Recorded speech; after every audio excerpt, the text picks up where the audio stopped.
Hello everyone, welcome to పిఆర్3 news YouTube channel. ఈ వీడియోలో మనం రాజస్థాన్ లోక్సభ ఎన్నికలు 2024లో ఏ విధంగా ఉండనున్నాయో ఇప్పుడు ఈ వీడియో ద్వారా మనం తెలుసుకునే ప్రయత్నం మనం చేద్దాం.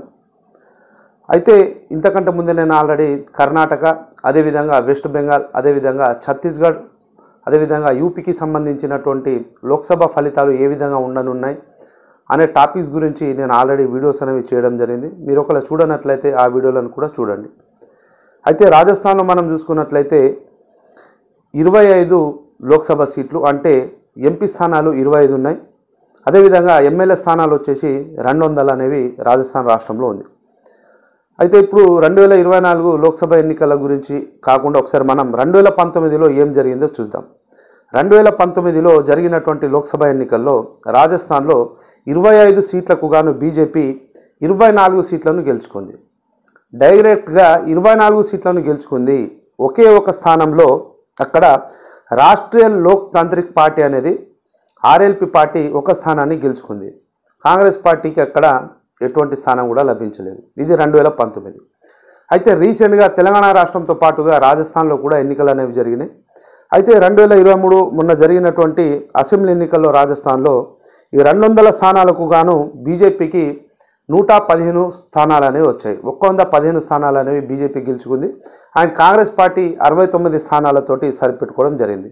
అయితే అది కాంగ్రెస్ ఆల్రెడీ అధికారంలో ఉన్నటువంటి రాష్ట్రాన్ని లోక్సభ ఎన్నికల కంటే ముందు కాంగ్రెస్ పార్టీ కోల్పోవడం జరిగింది.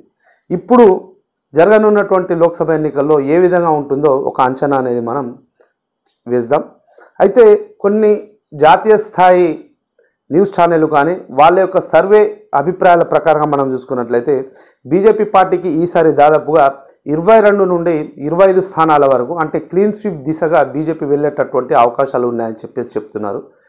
కాంగ్రెస్ పార్టీకి 2 నుండి 3 స్థానాలు వచ్చేటటువంటి అవకాశం ఉందని చెప్పేసి అంటున్నారు. దాదాపుగా రాకపోవచ్చు. అయితే ఒకవేళ అవకాశాలు ఏమైనా కలిసి వస్తే 2 స్థానాల వరకు కాంగ్రెస్ పార్టీ గెలుచుకునేటటువంటి అవకాశం ఉంది. అయితే దీనికి కొన్ని కారణాలు అనేవి కూడా ఉన్నాయి. బీజేపీలో కొంతవరకు, ఎక్కువగా కాకుండా కొంతవరకు గ్రూప్ తగాదాలు అనేవి ఈ మధ్య రాజస్థాన్ రాష్ట్రంలో బయటపడడం జరిగింది. అయినప్పటికీ కూడా బీజేపీ రాజస్థాన్లో గెలవడం జరిగింది. అయితే బీజేపీలో గ్రూప్ తగాదాలను మనం ఒకవేళ పక్కన పెట్టినట్లయితే కాంగ్రెస్ పార్టీలో కూడా రాజస్థాన్లో గ్రూప్ తగాదాలు బహిరంగంగానే కనిపించడం జరిగింది.